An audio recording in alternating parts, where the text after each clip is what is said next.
Olá!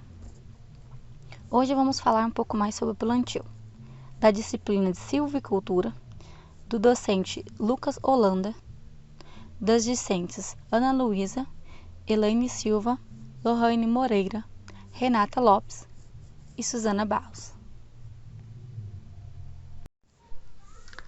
A adoção de um sistema adequado requer a definição clara de objetivos e quais são os potenciais dos produtos e subprodutos no qual se espera uma floresta. Para que ocorra um sucesso de um plantio e a obtenção de um povoamento produtivo e de madeiras de qualidade, deve ser pautado por práticas silviculturais, como, por exemplo, a escolha da espécie e da área desejada, a limpeza da área, o controle de pragas, doenças, definições de métodos de plantio e tratos culturais. O plantio se caracteriza pela colocação da muda no solo. O plantio ele pode ser manual, mecanizado ou semi-mecanizado. O plantio mecanizado ele vai ser mais o semi-mecanizado e o mecanizado ele vai ser mais para tipos de topografias planas, na qual possibilita a utilização de máquinas. Já o plantio manual ele vai ser mais recomendado para áreas declivosas, na qual não é viável o uso de máquinas agrícolas. A decisão entre o plantio mecanizado, semi-mecanizado e manual também vai interferir com a questão da aquisição financeira do agricultor.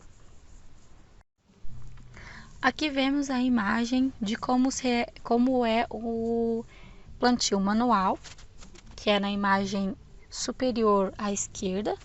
Na imagem superior à direita temos a imagem de um plantio semi-mecanizado, onde é utilizado máquinas, no entanto ainda se utiliza o serviço manual também. E nas duas, posteriormente na parte inferior, temos duas que são do plantio mecanizado. É no planejamento na qual vai se definir as vias de acessos e o dimensionamento dos talhões, ações que facilitarão as operações de plantio, tratos culturais, operação de proteção, principalmente controle de fogos e operações de retirada de madeira. Alguns fatores importantes devem ser definidos previamente antes do plantio, como destaque para o espaçamento do plantio, as operações de manejos, os tratos culturais e a adubação das mudas. Constituem-se, então, esses processos, como eu havia dito anteriormente, o espaçamento, a operação de manejo, os tratos culturais, como uma operação básica para a implantação de uma floresta, variando desde o preparo do solo até o plantio propriamente dito, que é a inserção da muda.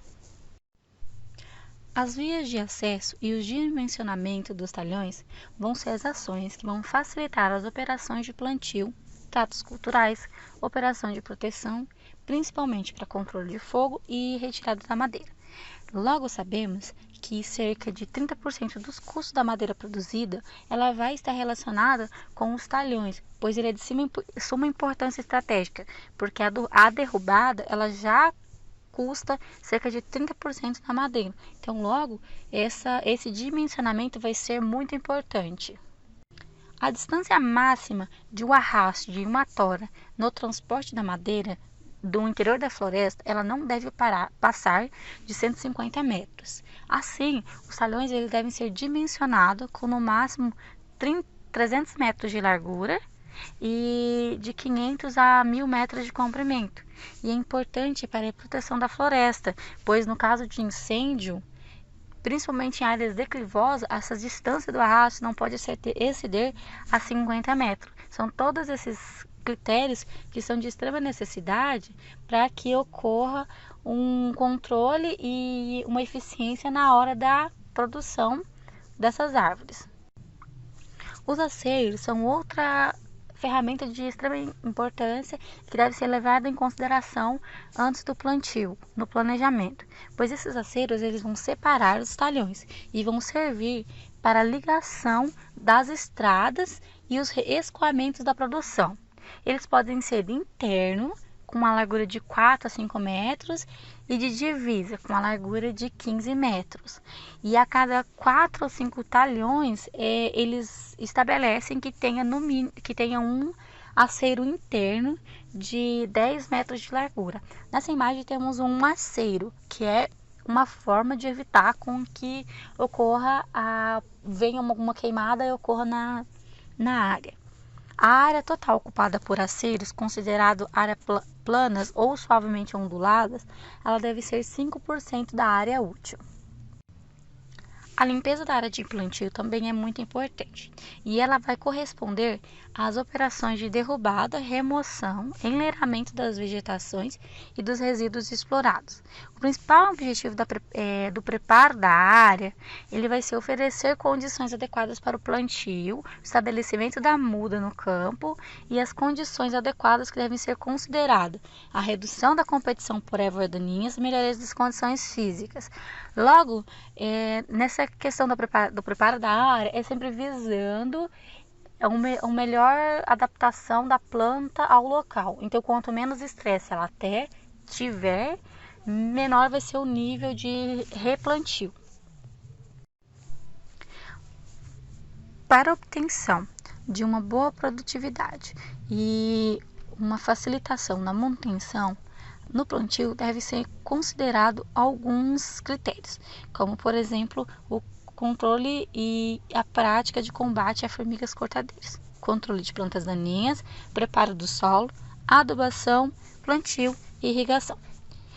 Esses fatores vão ser posteriormente explanados pelos meus colegas. Olá, meu nome é Renata e eu vou estar dando continuidade no nosso trabalho sobre o preparo do solo para espécies florestais.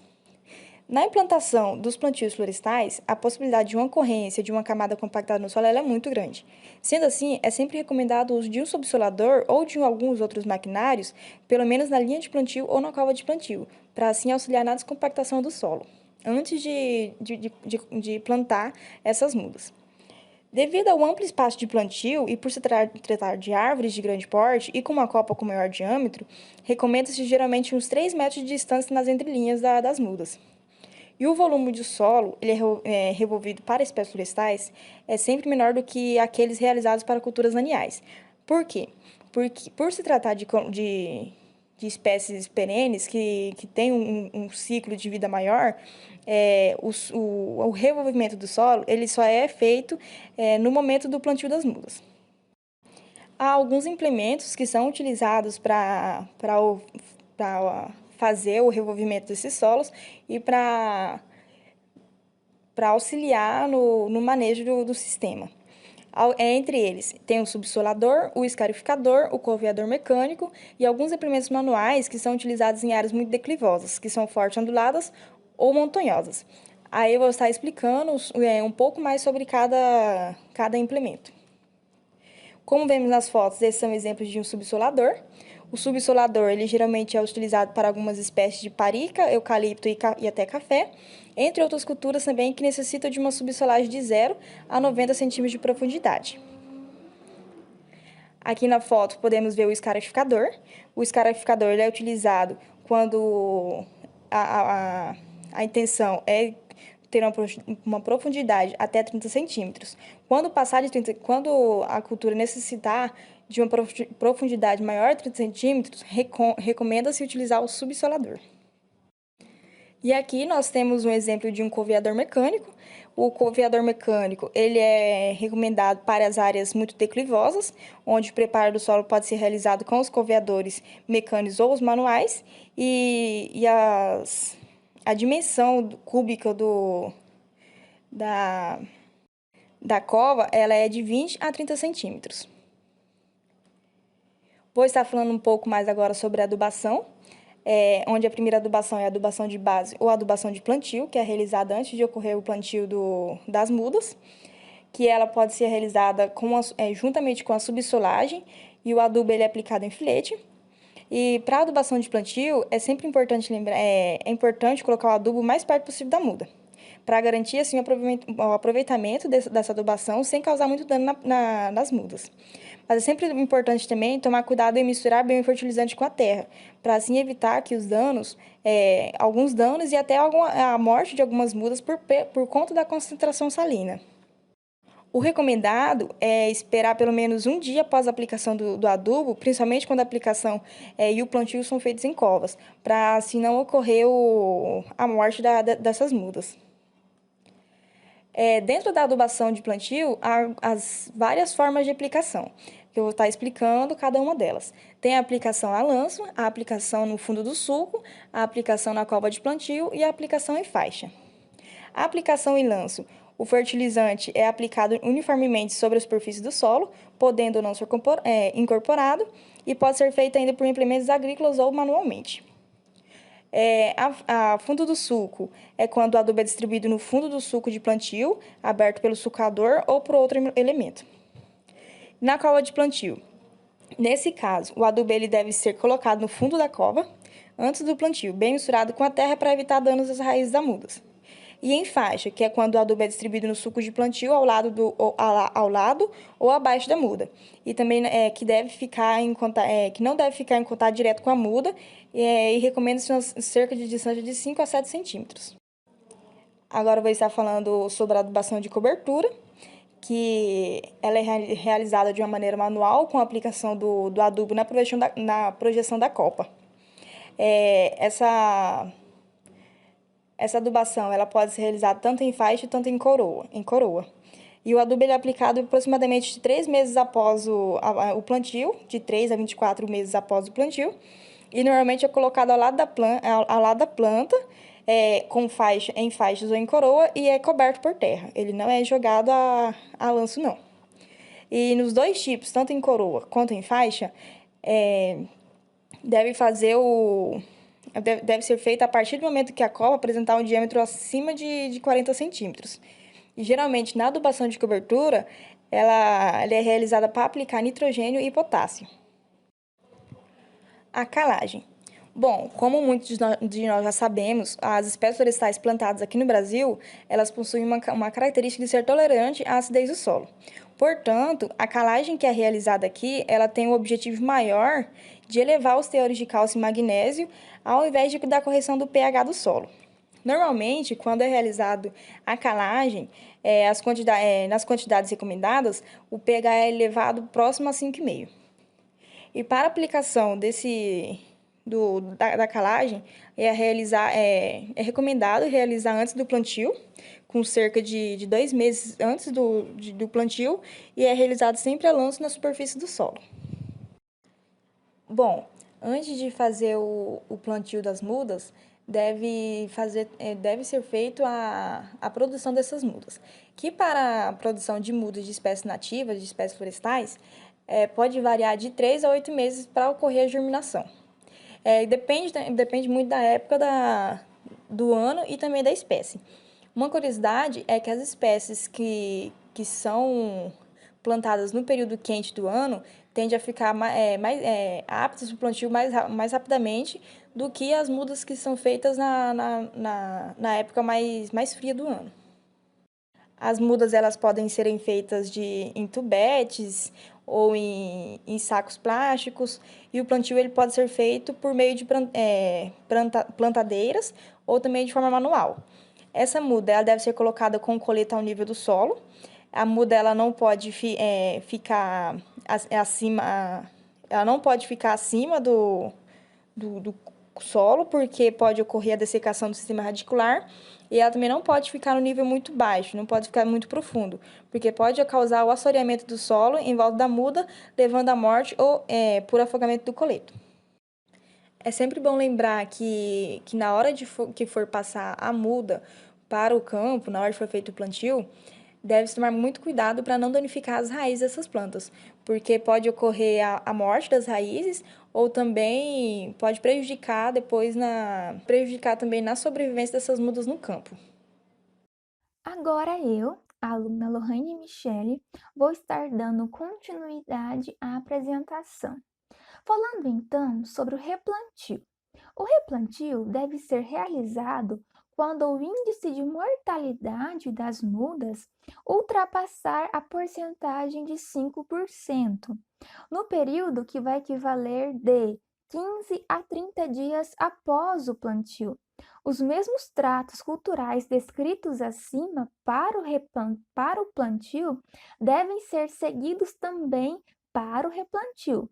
O período estipulado para o replantio não deve ser ultrapassado, pois caso isso ocorra, as mudas transplantadas possivelmente serão sombreadas, e isto é um fator negativo para o desenvolvimento da cultura e também para a produção do silvicultor. Falando agora sobre a irrigação. A aplicação de água no solo tem a finalidade de fornecer às mudas umidade necessária ao seu desenvolvimento. A irrigação no campo pode ser realizada quando o plantio ocorre, no caso, em épocas secas, sendo recomendado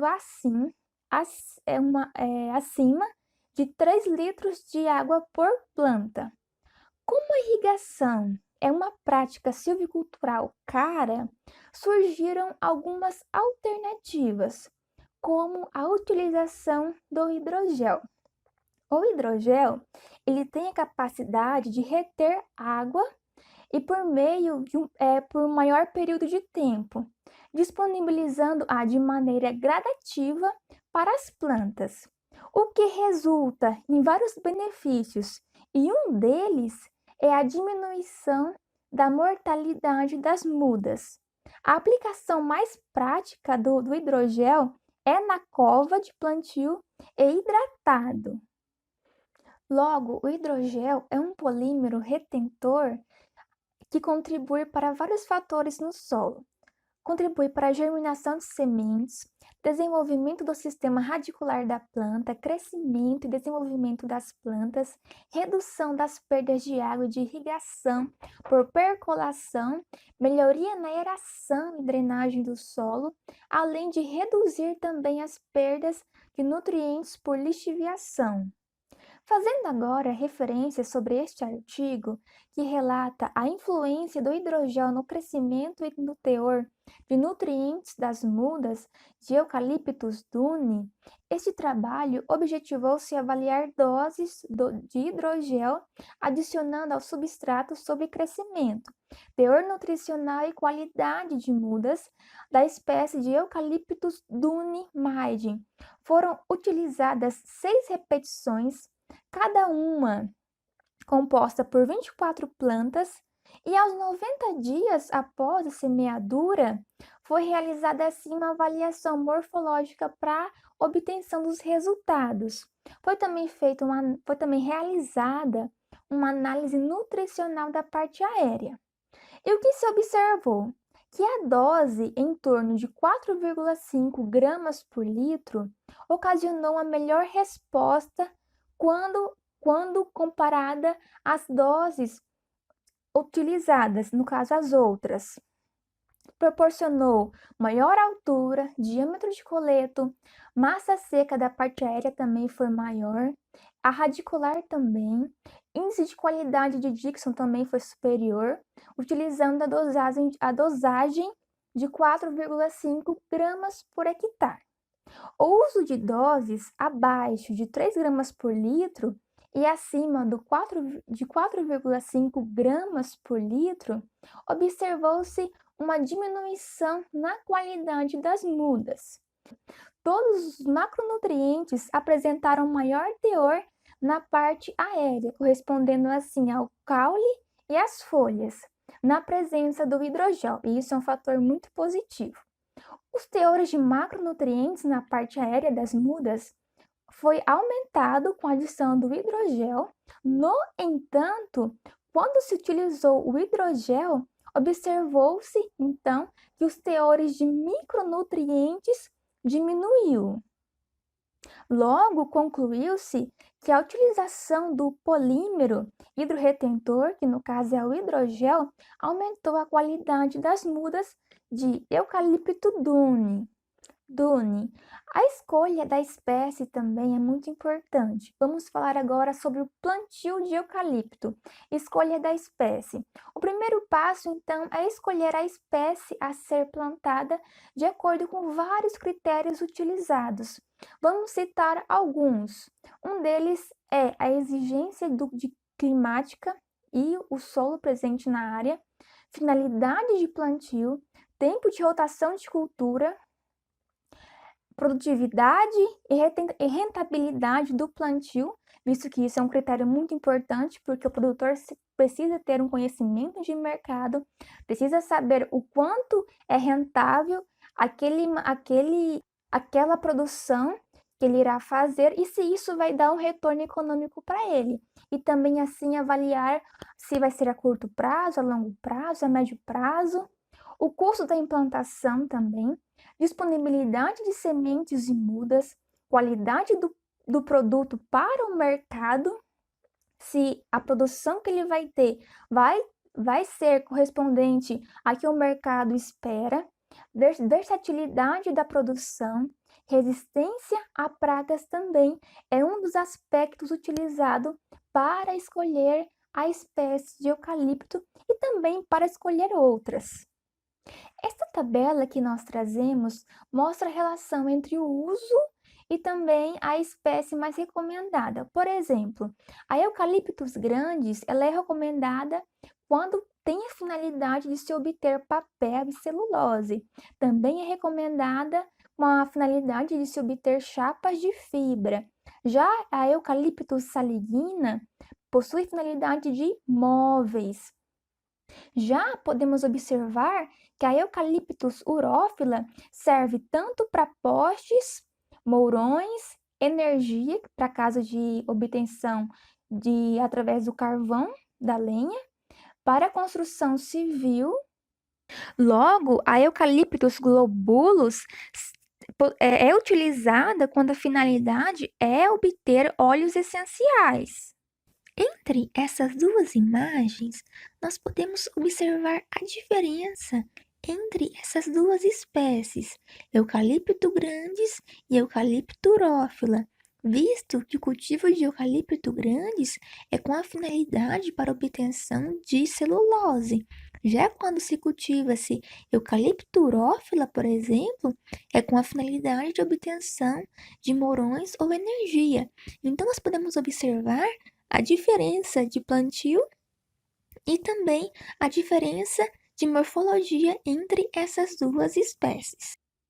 Falando então sobre a escolha das mudas, começando a falar sobre a finalidade do plantio, ressaltando que os clones foram desenvolvidos por empresas florestais para atender suas necessidades, principalmente para o mercado de celulose e papel, chapas de fibras e também carvão vegetal, e adequados assim, mas no entanto, estes clones eles não são adequados para cada região. Aí nós podemos observar que pode-se ter uma diferença de produção de uma região para outra. Falando sobre os riscos dos plantios clonais, se um clone for suscetível a uma determinada praga, doença ou deficiência de um micronutriente, bem como adversidades climáticas, todo o plantio também será, e isso é um fator negativo. Olá pessoal, aqui é Helene, eu vou estar dando continuidade à apresentação e vou falar um pouco sobre a correção e preparo do solo no eucalipto, que é um dos nossos exemplos. A calagem é uma prática obrigatória. Apesar do eucalipto ser tolerante tanto à acidez quanto ao alumínio, o calcário é necessário devido à exigência dessa cultura em cálcio e magnésio. Então, se recomenda a aplicação de calcário dolomítico nas doses de 1 a 2,5 toneladas por hectare, mas isso é de acordo com os resultados da análise química. Já o preparo do solo, quando se trata do eucalipto, ele não é muito exigente nessa parte de preparo do solo.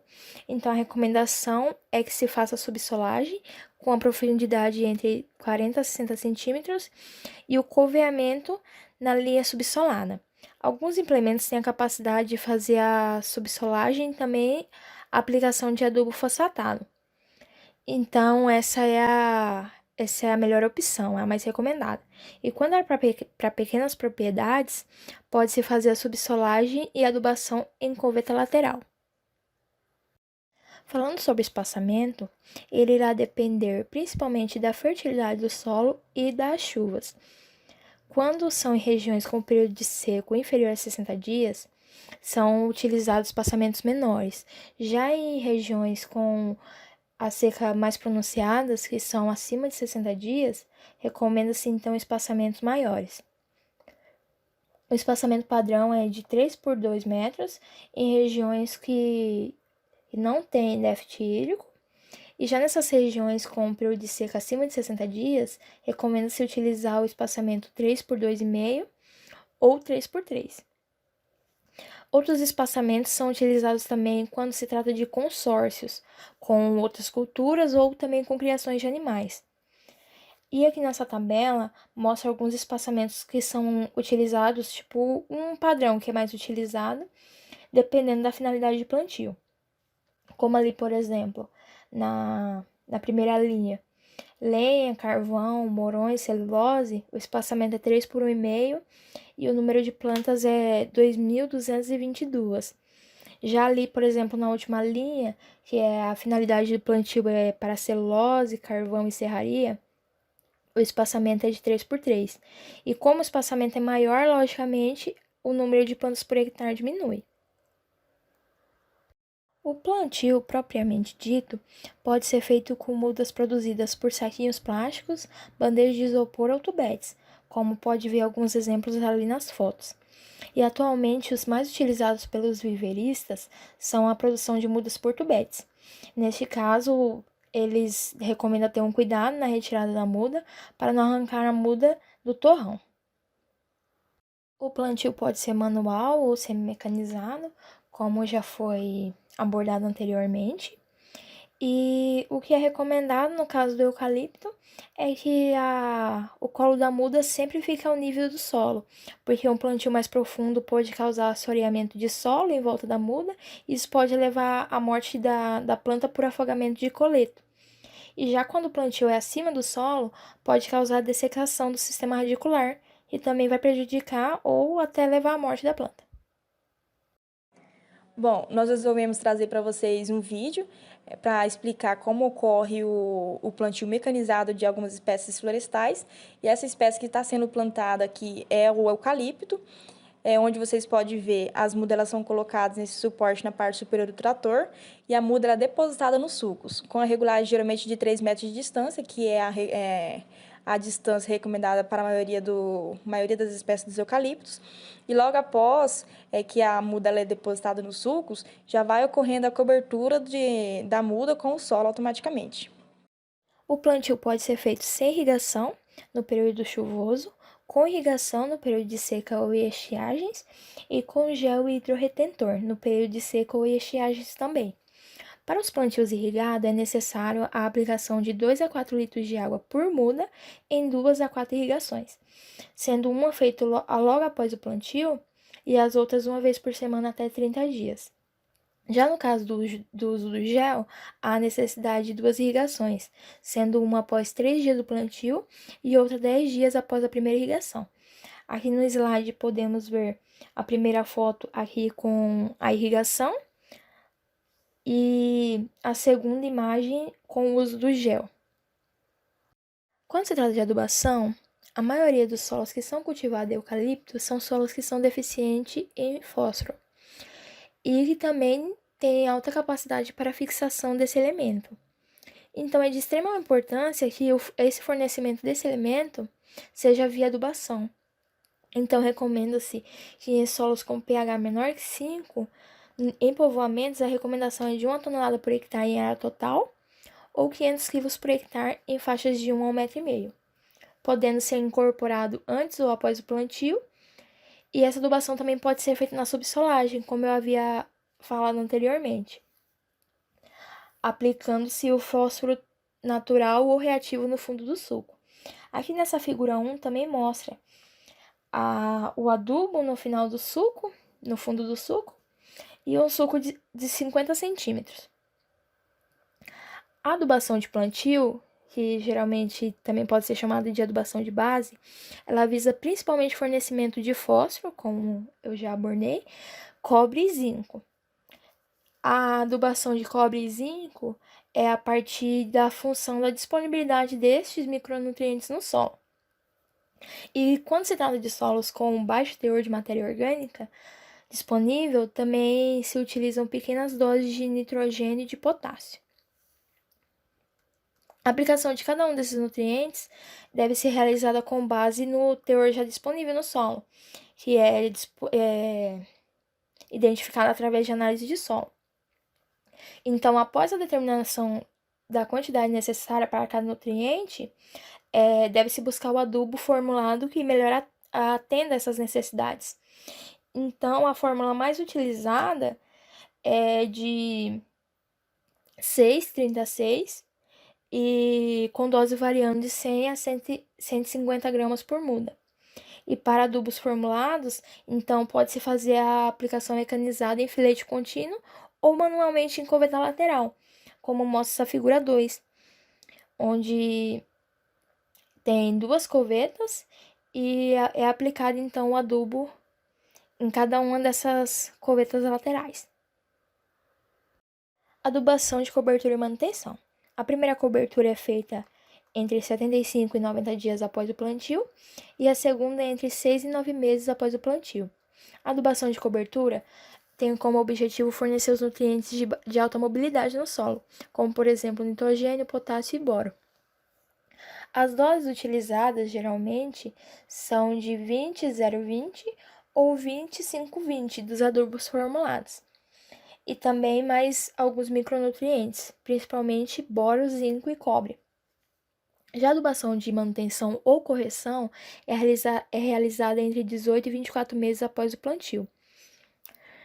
E é recomendado que essa adubação seja baseada no monitoramento nutricional, que vai identificar qual que é o nutriente limitante ao desenvolvimento do eucalipto, e esse monitoramento geralmente é feito entre 12 e 18 meses de idade. Bom, pessoal, dando continuidade, assim como no eucalipto, o pinus também ele pode ser plantado de modo manual, mecanizado ou semi-mecanizado. O método de plantio adequado, ele irá depender da topografia da área, assim como também os recursos financeiros do produtor, como mão de obra, equipamentos. E o sistema de plantio mais adequado, ele é definido com base no objetivo do empreendimento e também no uso final da floresta. No Brasil, as plantações de pinos é destinada para a produção de papel e celulose e também de madeira serrada. No gráfico, nós podemos observar a destinação do pinos, onde 58% da produção é destinada para madeira serrada, 14,2% para painéis, 19,6% para celulose e papel e 7,9% para lenha. A madeira do pinus, ela apresenta fibras longas, o que é ótimo para a fabricação de papéis, que exige uma maior resistência ao rasgo, né, para não rasgar, e melhor absorção de tintas. Aqui podemos observar algumas variedades de pinos que podem ser plantadas dependendo das regiões. Na imagem, podemos observar um pinus de região fria e outro de regiões mais quentes. Isso vai depender do produtor, né? Qual pinus ele vai querer implantar na sua área e também da região onde ele se encontra. No que se diz respeito à adubação do pinus, não é uma prática muito utilizada, pelo menos no Brasil, mas isso não descarta o uso de nutrientes para adubação mineral, como o NPK, o boro, o zinco, que já são nutrientes utilizados nas adubações florestais. Aqui temos algumas fontes de adubações já utilizadas nos plantios, como sulfato de amônio, superfosfato simples, cloreto de potássio e o borax como fonte de boro. No plantio do pinus, referente ao espaçamento, ele pode variar de 3 metros por 2 ou 3 metros por 3. Isso facilita muito os tratos culturais mecanizados. Porém, vai variar da densidade da floresta que o produtor quer ter e da destinação dessa madeira. Se ele pretende ter uma floresta com baixa densidade, ele vai colocar espaçamentos maiores. Se ele pretende ter uma floresta com a densidade alta, com mais árvores, ele vai colocar as árvores com espaçamentos menores.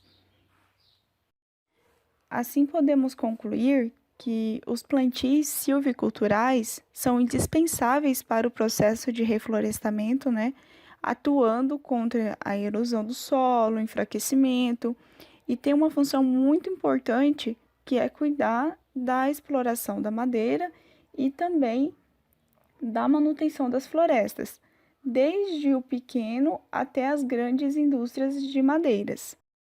Pessoal, eu agradeço a atenção de vocês. Qualquer dúvida, podem deixar no fórum que a gente vai estar respondendo, tá bom? Abraços, até mais.